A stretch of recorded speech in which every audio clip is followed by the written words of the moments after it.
Hi everyone and welcome back to Goldilocks shops.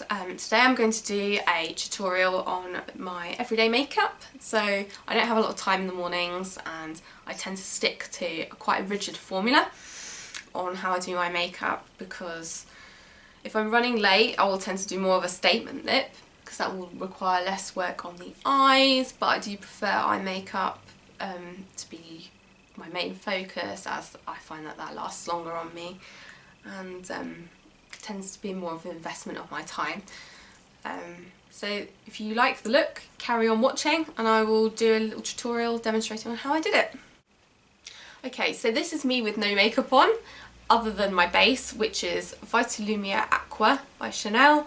I used shades 10 and 20, I do a little mix of both.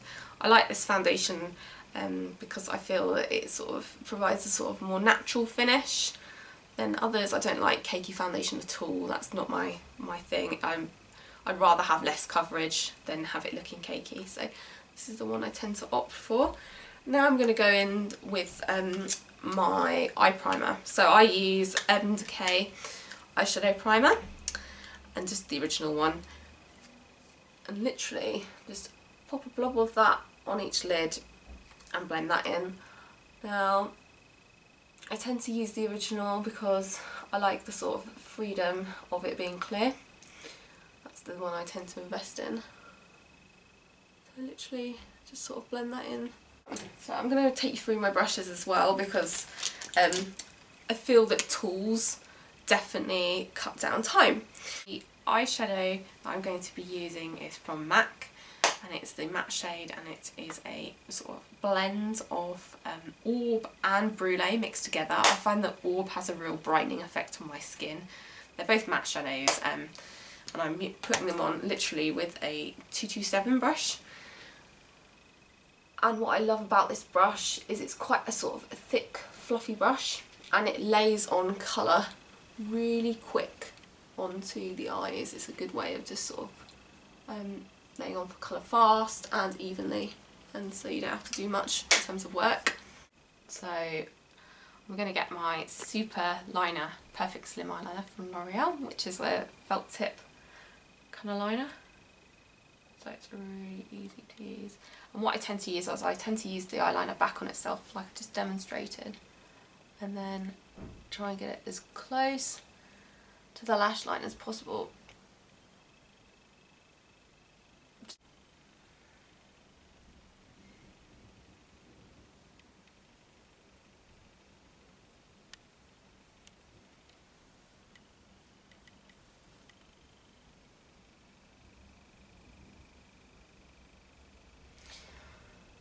So yeah, it's just a matter of getting really close to the lash line, and then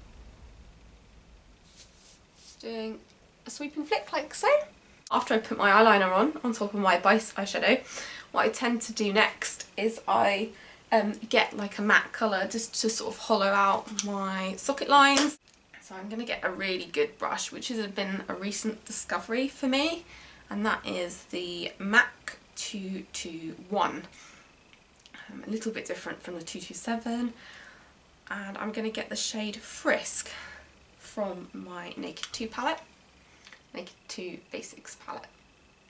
And I literally just run that backwards and forwards the crease line like a windscreen wiper. So the next product I will use is my Real Techniques brow brush. And when I first saw these Real Technique eye brushes set, I was a little bit sceptical about it. I thought that Nick and Sam Chapman must have huge eyes, because the brushes just looked insane, not brushes size I was used to. They looked a little bit oversized, and I was thinking, oh, I don't know, my eyes are quite small, that's not gonna be good. But I love this eyebrow brush, it's brilliant. And what I do is I get my MAC Omega eyeshadow, because that's what I tend to run through my brows to get a little bit more definition. And what I tend to do is I just literally get this brush, and because it's so nice and big, you can just run it through once pretty much.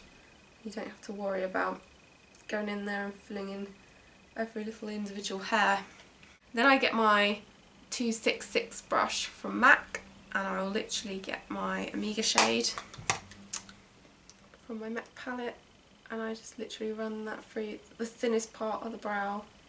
So after I've put on sort of the basics of my brows in powder form, I'll probably go in there with a Gimme Brow from Benefit. I realise they have a new brow range out, so this will be remarketed and repackaged as maybe something else. I'll pop it in the information box below. But it's really good. I use the sort of lightest shade, and I just literally pop it on, and it just gives the brows sort of more of a sort of hair look rather than... I like powder because it tends to look more natural. I don't like gels or waxes or anything like that, or even pencils. I'm not really a fan of pencils. I like to make my eyebrows look like they're hairs, not like they are plastic. Then I will tend to do some under eye concealing and sort of general touch-ups to the skin before going in and doing my mascara. I tend to do that last. It's normally the last thing I do on my eyes. And the first product I use is my Touche Eclair. You can't tell it's the Touche Eclair because the writing has all worn off, but as you can, it's a well-used and well-loved product of mine, and I have it in shade 2. And literally I use this for just sort of brightening up the bags under my eye. So I'll just literally dot a little bit in. I don't tend to do covering with this because it is a highlighting product rather than a coverage product, and if you bear that in mind, you'll never be disappointed when you use it. I tend to do the kitten whiskers, which I think Kelly Brook is rumoured to be a fan of. I like how it just sort of illuminates the sort of inner part of my face. Looks a bit silly, but hey, a bit funny.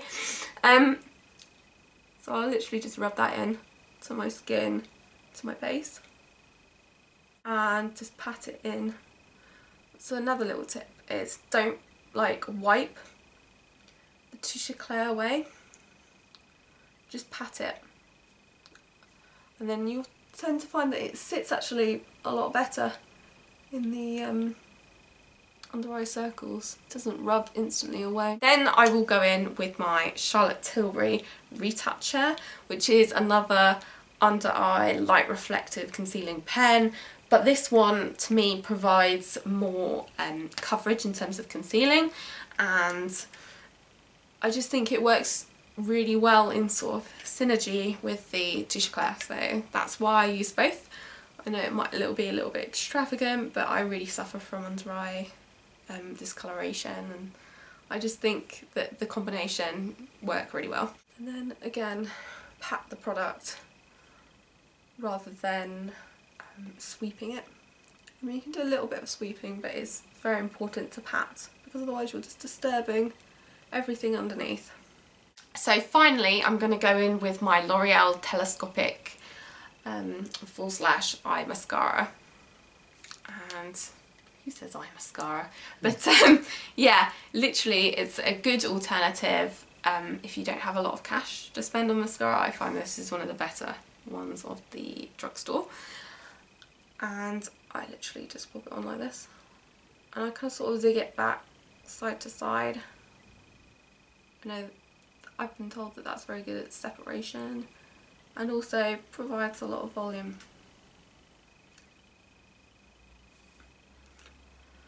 One like that. I also put mascara on my lower lashes because they are invisible. They are very blonde. You can see makes a massive difference to the whole eye makeup. I suddenly look normal again. Right, now I'm going to show you how I finish off the rest of my face. So yeah, on a typical day to day, this is what the eye makeup I wear.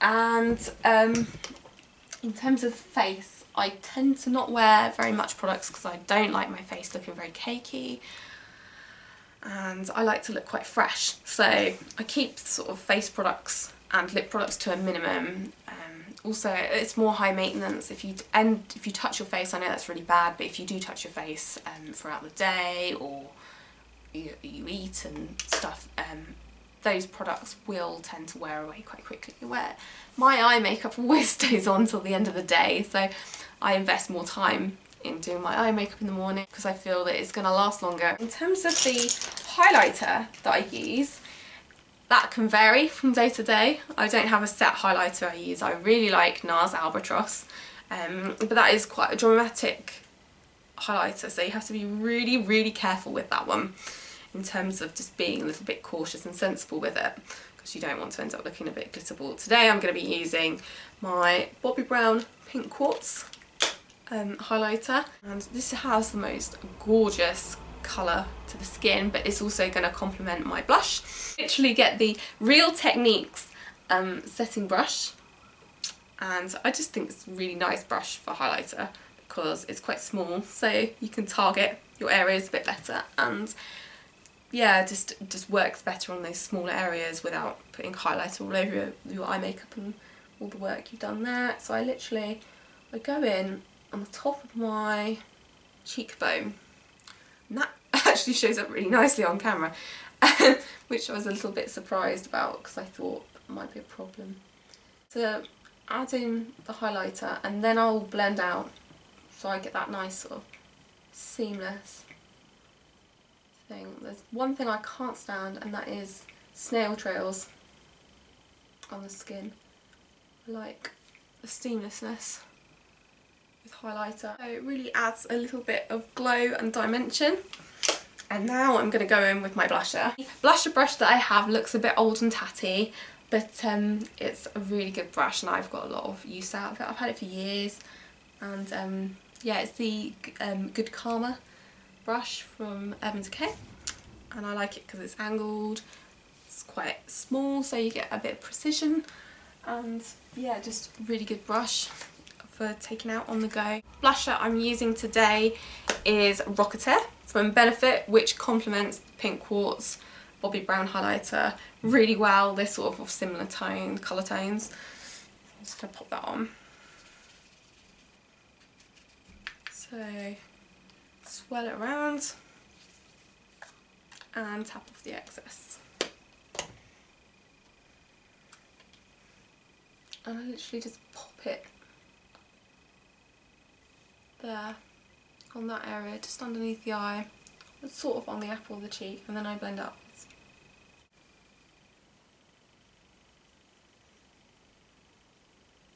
Last step of this makeup tutorial is my lips, and the product that I use to line my lips is the Charlotte Tilbury Lip Cheats in Pillow Talk, which is a very good colour because it's like my lips but better in a lip liner, a really natural kind of look.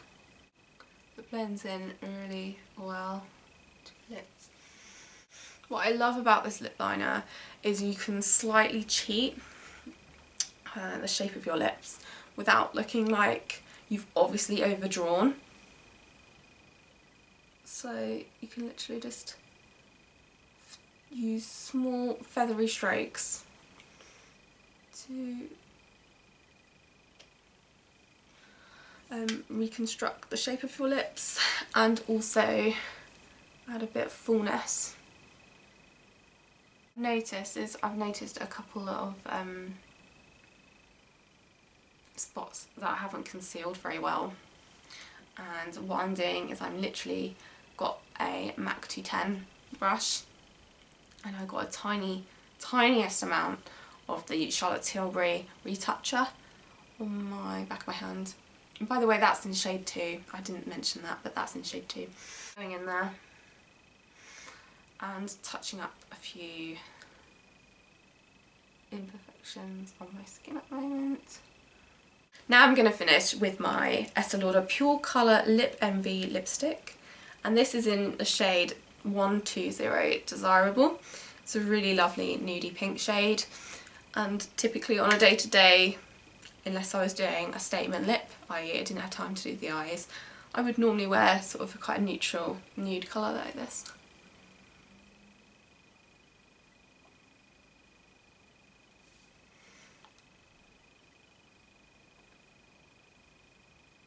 It's really creamy and opaque, so it goes on really full coverage. So that was my everyday makeup tutorial. I really hope you enjoyed it. If you like it, give it a thumbs up and subscribe to my channel, because there will be more videos coming soon, some which may be helpful and beneficial to you, and I'll see you next time.